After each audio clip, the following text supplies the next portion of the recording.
पिछले 1.5-2 महीने के अंदर पूरा देश एक तरह से बंद था। कोरोना की महामारी की वजह से पूरे विश्व के अंदर इस टाइम संकट छाया हुआ है। पिछले 1.5-2 महीने में आप लोगों ने खूब तपस्या की है, आप लोगों ने काफ़ी कठिनाई का सामना किया है और आपकी ये तपस्या विफल नहीं होगी। मुझे पूरा यकीन है कि कोरोना की महामारी से हम सब लोग मिलके इसका सामना कर रहे हैं और इस पे हम लोग जीत हासिल करेंगे। दिल्ली के अंदर अभी तक 10,054 केस टोटल हुए हैं। जैसा मैं अक्सर कहता रहा हूँ कि केसेस तो ज़्यादा हैं, लेकिन लोग बीमार पड़ रहे हैं और ठीक होके घर जा रहे हैं।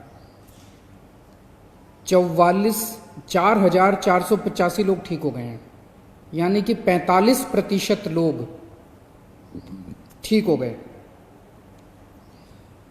160 लोगों की मौत हो गई कोरोना की वजह से।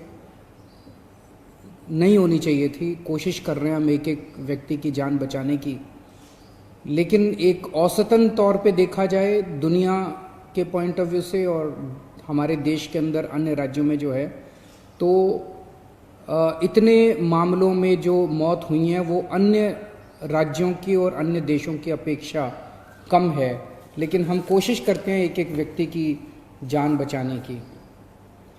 अब कोरोना अगले 1-2 महीने में तो ख़त्म नहीं होने वाला। जब तक इसकी वैक्सीन नहीं आएगी तब तक ख़त्म नहीं होने वाला।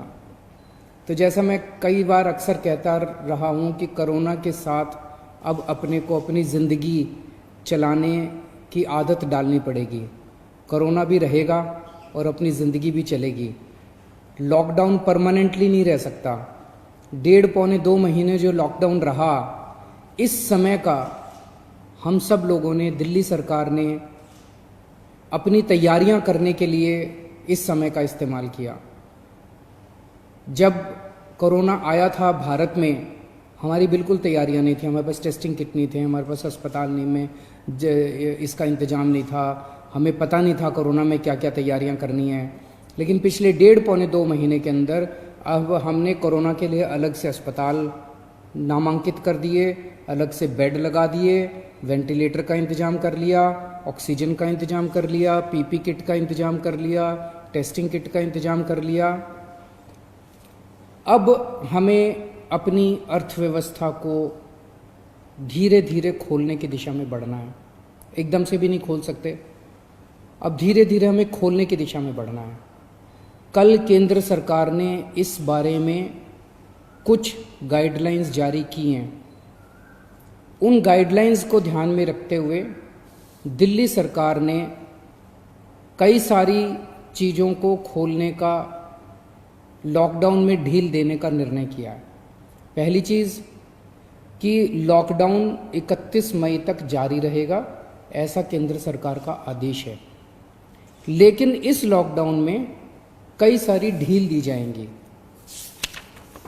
पहले मैं आपको ये बता दूं कि क्या क्या अलाउ नहीं होगा दिल्ली के अंदर।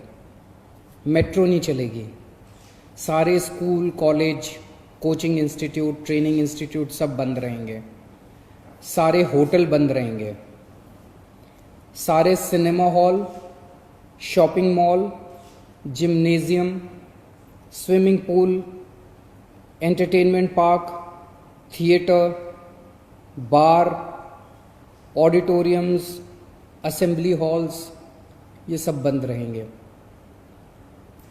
Social, political, sports, entertainment, academic, cultural, religious या किसी भी तरह की बड़ी गैदरिंग्स ये नहीं हो पाएंगी, ये अलाउड नहीं होंगी।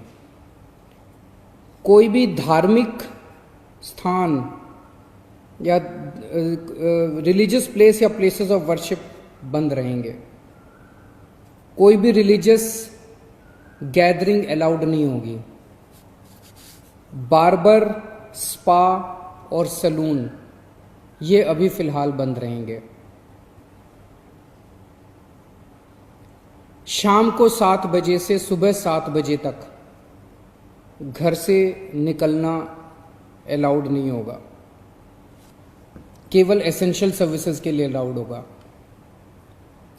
65 साल से ऊपर की उम्र के लोग, 10 साल से छोटे बच्चे, प्रेग्नेंट महिलाएं और जिन लोगों को दूसरी बीमारियां हैं जैसे डायबिटीज़, दिल की बीमारी, ऐसे लोग का घर से निकलना वर्जित होगा, क्योंकि इन लोगों के लिए कोरोना जानलेवा साबित होता है। रेस्टोरेंट्स को खुलना अलाउ होगा, लेकिन वहाँ बैठ के खाना अलाउड नहीं होगा। केवल रेस्टोरेंट्स में होम डिलीवरी अलाउ होगी।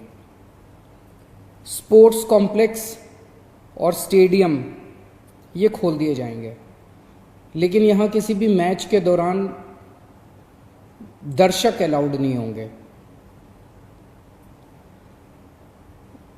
ट्रांसपोर्टेशन को खोला जा रहा है, तो auto rickshaw, e rickshaw, cycle rickshaw ये अलाउड होंगे, लेकिन केवल एक पैसेंजर।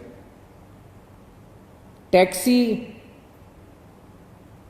कैब्स ये अलाउड होंगे, लेकिन केवल 2 पैसेंजर्स। ग्रामीण सेवा, फटफट सेवा, इको फ्रेंडली सेवा ये अलाउड होंगे, लेकिन केवल 2 पैसेंजर्स। मैक्सी कैब में केवल 5 पैसेंजर्स और आरटीवी में 11 पैसेंजर्स। लेकिन हर सवारी उतरने के बाद ड्राइवर की जिम्मेदारी होगी कि वो सवारी वाले एरिया को डिसइंफेक्ट करेगा, ताकि जो अगली सवारी बैठती है उसको भी खतरा ना हो और ड्राइवर को भी खतरा ना हो। कार पूलिंग या कार शेयरिंग अलाउड नहीं होगी एग्रीगेटर्स वालों को। दिल्ली में बसें चलना चालू हो जाएगा। एक बस में 20 से ज़्यादा पैसेंजर्स अलाउड नहीं होंगे। बस में चढ़ने के पहले हर पैसेंजर की स्क्रीनिंग की जाएगी और हर बस स्टॉप के ऊपर ट्रांसपोर्ट डिपार्टमेंट की जिम्मेदारी होगी कि सोशल डिस्टेंसिंग मेंटेन करे, बसों के अंदर भी और हर बस स्टॉप के ऊपर भी। व्हीकल्स और इंडिविजुअल्स का मूवमेंट अलाउड होगा पूरे दिल्ली में। 4 व्हीलर्स के अंदर 2 पैसेंजर से ज़्यादा अलाउड नहीं होंगे और 2 व्हीलर के ऊपर पीछे बैठ के सवारी अलाउड नहीं होगी, पीछे पिलियन राइडर अलाउड नहीं होगा। सभी सरकारी और सभी प्राइवेट दफ्तर खुल जाएंगे अपनी पूरी स्टाफ के साथ, लेकिन कोशिश ज़्यादा से ज़्यादा प्राइवेट ऑफिस वाले ये करें कि ज़्यादा से ज़्यादा लोग घर में जितने काम कर सकते हैं वर्क फ्रॉम होम रहे। सभी मार्केट्स खुल जाएंगे, लेकिन जो मार्केट्स और मार्केट कॉम्प्लेक्सेस हैं वहाँ पे दुकानें ऑड इवन के हिसाब से काम करेंगी। आधी दुकानें एक दिन खुलेंगी, आधी दुकानें दूसरे दिन खुलेंगी, लेकिन जो एसेंशियल आइटम्स की दुकानें हैं वो रोज़ खुलेंगी। जितने स्टैंड अलोन शॉप्स हैं, नेबरहुड शॉप्स हैं, रेजिडेंशियल कॉम्प्लेक्सेस में शॉप्स हैं, वो सारी खुलेंगी, लेकिन हर शॉप में सोशल डिस्टेंसिंग मेंटेन होगी और सोशल डिस्टेंसिंग मेंटेन करने की जिम्मेदारी दुकानदार की होगी। अगर किसी दुकान के ऊपर सोशल डिस्टेंसिंग मेंटेन नहीं हो रही तो दुकान बंद कर दी जाएगी। जितने इंडस्ट्री है सारी इंडस्ट्री खोली जाएगी, लेकिन इनके टाइमिंग्स को थोड़ा सा स्टैगर कर दिया गया है भीड़ को रोकने के लिए।